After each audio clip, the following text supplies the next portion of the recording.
सिया राम दोस्तों, आज मैं आपको सुनाती हूँ रामायण की चौपाइयाँ लंका कांड।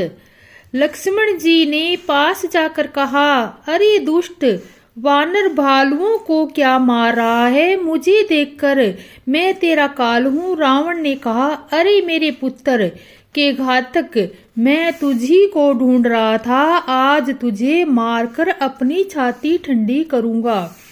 ऐसा कहकर उसने प्रचंड बाण छोड़े। लक्ष्मण जी ने सबके सैकड़ों टुकड़े कर डाले। रावण ने करोड़ों अस्त्र शस्त्र चलाए।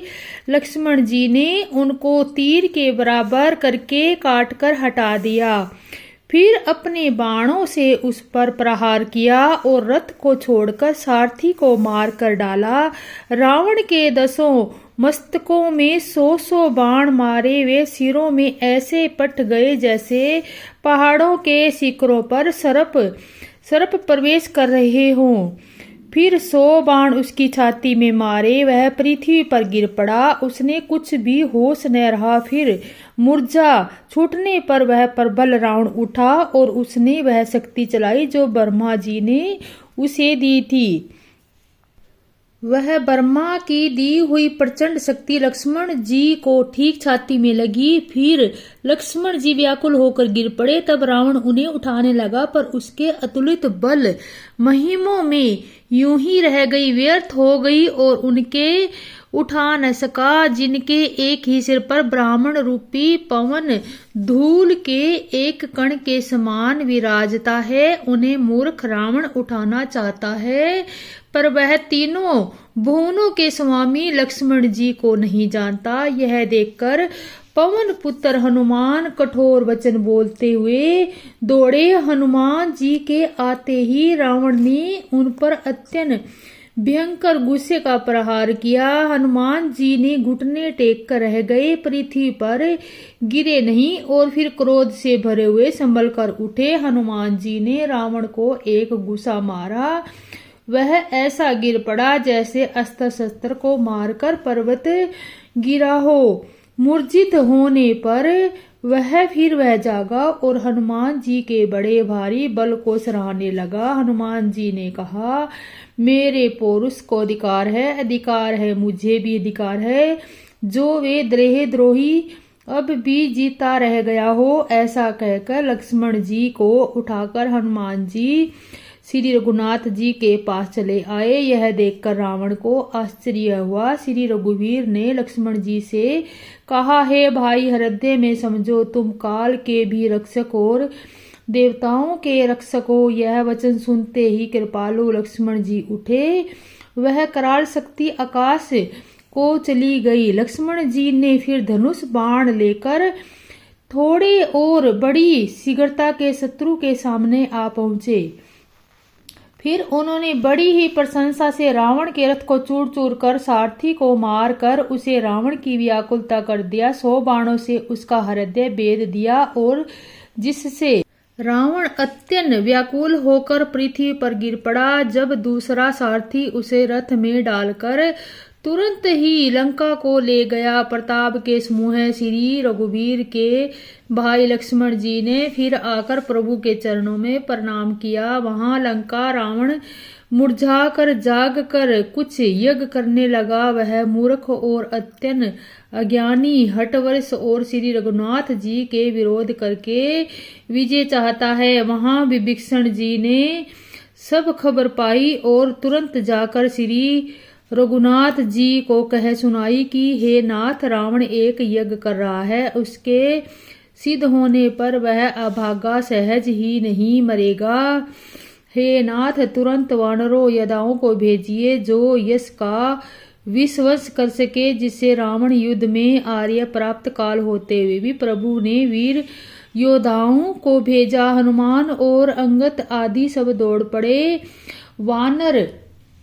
वानर खेल से ही कूद कर लंका पर जा चढ़े और निर्भय रावण के महल में जा घुसे। जो ही उसको यज्ञ करते देखा, तो ही सब वानरों को बहुत क्रोध हुआ। उन्होंने कहा, अरे वो निर्जल रणभूमि से भागकर आया है और यहाँ कर बुगले सा ध्यान लगा कर बैठा है। ऐसे कहकर अंगद ने लात मारी और उसे इनकी ओर देखा भी नहीं। उस दृष्टि का मन समार्थ से अनुरक्त था। जब उसने देखा कि तब रावण क्रोध करके उसे दांतों से पकड़कर लातों से मारने लगे। स्त्रियों को बाल पकड़कर घर से बाहर घसीट लाए। वे अत्यंत ही दीन होकर पुकारने लगे। तब राम काल के समान क्रोधित होकर उठा और वानरों को पकड़कर पटकने लगा। इसी बीच वानरों ने यज्ञ दिवस कर डाला। यह देखकर वह मन में हारने लगा। यह यश दिवस लेकर सब चातुर वानर रघुनाथ जी के पास पहुंचे। तब रावण जीते जी आशा छोड़कर क्रोधित होकर चला। चलते समय अत्यंत भयंकर अमंगल अपशगुन होने लगे। गीद उड़ उड़ कर उनके सिरों पर बैठने लगे, किंतु वह काल के वश में था, जिसने किसी को भी अपशगुन नहीं मानता था। उसने कहा, युद्ध का डंका बजाओ। निशाचरों को अपार सेना चली। उसमें बहुत से हाथी, रथ, घुड़सवार और पैदल है। वे दुष्ट प्रभु के सामने कैसे दौड़े, जैसे पतंगों के समूह अग्नि की ओर दौड़ते हैं। इधर देवताओं की स्तुति की और श्री राम जी, जिससे हमको दारुण दुख दिए हैं, अब आप इसे न खिलाइए। जानकी बहुत ही दुखी हो रही है। देवताओं के मन सुनकर प्रभु मुस्कुराए। फिर श्री रघुवीर ने उठकर बाण सुधारे। मस्तक पर जटाओं के जुड़े को कसकर बांधे हुए उनके बीचों बीच में पुष्प गुथे भी सुशोभित हो गई है। लाल नेत्र और मेघ के समान श्याम शरीर वाले संपूर्ण लोकों के नेत्रों को आनंद देने वाले प्रभु ने कमर में फेंटा और तरकस कस लिया और हाथ में कठोर सारंग धनुष्य ले लिया। प्रभु ने हाथ में सारंग धनुष लेकर कमर में वाणों की खान अक्षय सुंदर तरकस कस लिया। उसके भुज दंड दुष्ट है और मनोहर चौड़ी छाती कर ब्राह्मण मृग जी के चरणों का चरण शोभित है। तुलसीदास जी कहते हैं, त्यों ही प्रभु बाण हाथ में लेकर फिराने लगे, त्यों ही ब्राह्मण दिशाओं के हाथी, कच्छप, शेष और पृथ्वी, समुद्र और पर्वत सभी डगमगा उठे। भगवान की शोभा को देखकर देवता हर्षित होकर फूलों की अपार वर्षा करने लगे और शोभा शक्ति को गुणों के धाम करुणानिधि प्रभु की जय हो, जय हो। इसी बीच में निशाचरों की अत्यंत घनी सेना कसमसाती हुई आई और उसे देखकर वानर योद्धा इस प्रकार सामने चले जैसे प्रकार के बादलों के समूह हो। बहुत से कृपाण और तलवार चमक रही है, जैसे दसों दिशाओं में बिजलियां चमक रही हो। हाथी, रथ और घोड़े का कठोर चिंगाड़ ऐसा लगता है जैसे बादल भयंकर गरज रहे हों। वानरों की बहुत सी पूंछें आकाश में छाई हुई हैं, जैसे सुंदर इंद्रधनुष उदय हुए हैं। धूल ऐसी उठ रही है मानो जल की धारा हो। वाणी रूपी मुंदी से अपार वृष्टि हुई है। दोनों ओर से योद्धा पर्वतों का प्रहार करने में जैसे बारंबार वज्रपात हो रहा है। श्री रघुनाथ जी क्रोध करके बाणों की छड़ी लगा दी, जिसमें राक्षसों की सेना घायल हो गई। बाणी लगते ही वीर चित्कार कर उठते हैं और चक्कर खाकर जहां तहां पृथ्वी पर गिर पड़ते हैं। उनके शरीर में ऐसे खून बह रहा है जैसे पर्वत के भारी झरनों के जल में बह रहा हो। इस प्रकार डरपोकों को भय उत्पन्न करने वाली रुधार नदी वह चलती है। डरपोकों को भय उपजाने वाली अत्यंत अपवित्र रक्त की नदी बह चली। दोनों दलों उसके दोनों किनारे हैं। रथ, रेत और पहिए भंवर है और नदी बहुत ही भरमानी बह रही है। हाथी, पैदल, घोड़े, गधे और अनेक सवारियां की, जिनकी गिनती कौन करे। नदी के जल जंतु है, बाण शक्ति और तोमर सर्प, शरीर तरंगे और ढाल बहुत से कछुए हैं। फिर पृथ्वी पर इस तरह गिर रहे हैं जैसे नदी किनारे के वृक्ष ढह रहे हों। बहुत सी मजा बह रही है। वही फेन डरपोक जहां इससे देखकर डरते हैं, वहां उत्तम योद्धाओं को युद्ध में सुख होता है। भूत पिशाच और बेताब बड़े बड़े झोटों वाले महान भयंकर झोटिक और परमत शिवगण और उस नदी में स्नान करते हैं। कोई को चील बुझाए लेकर उड़ते हैं और एक दूसरे से छीनकर खा जाते हैं। एक कोई कहते हैं कि अरे मूर्ख, ऐसी सस्ती बहुत याताएं फिर भी तुम्हारे दरिद्रता नहीं जाती। घायल योद्धा तट पर पड़े कलाह कर रहे हैं, जैसे जहां तहां अर्धजल वे व्यक्ति को मरने के समय आधे जल भी रख जाते हैं पड़े हों।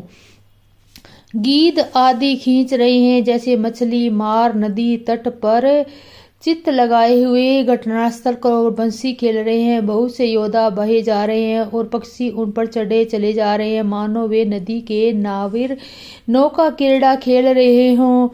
योगानियां गपरों और भयंकर खून जमा कर रही है। भूत पिशाचों की स्त्रियां आकाश में नाच रही है। चामुंडकाएं योद्धाओं की खोपड़ियां की करताल बजा रही है और इस प्रकार से गा रही है।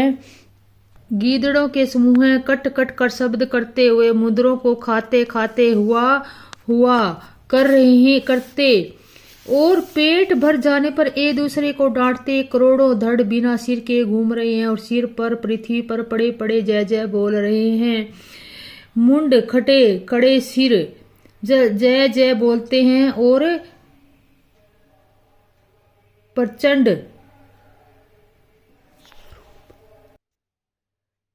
रूढ़ धड़ बिना सर के दौड़ते हैं। पक्षी खोपड़ियां उलझ उलझ कर परंपरा लड़ते रहते हैं। उत्तम योद्धाओं की दहाड़े हैं। श्री रामचंद्र जी के बल से दर्पित हुए बानर राक्षसों के झुंडों को मसलेते हुए हैं। श्री राम जी के बाण समूहों से मरे हुए योद्धा की लड़ाई में मैदान में सो रहे हैं। रावण ने हृदय में विचारा और राक्षसों का नाश हो गया। मैं अकेला हूँ, वानर भालू बहुत प्रिय है, इसलिए मैं अब अपार माया रचूं। देवताओं ने प्रभु को पैदल देखा तो उनके हृदय में बड़ा भारी शोक उत्पन्न हुआ। इंद्र ने अपना रथ भेज दिया। माताली हर्ष के साथ उसे ले गया। उसे दिव्य अनुपम और तेज से पुंज जो में रथ कौशलपुरी के राजा श्री रामचंद्र जी हर्षित होकर चढ़े। इसमें चार चार चंचल मनोहर अजर अमर और मन की गति के समान शीघ्र ही चलने वाले देवलोक के घोड़े जूते थे।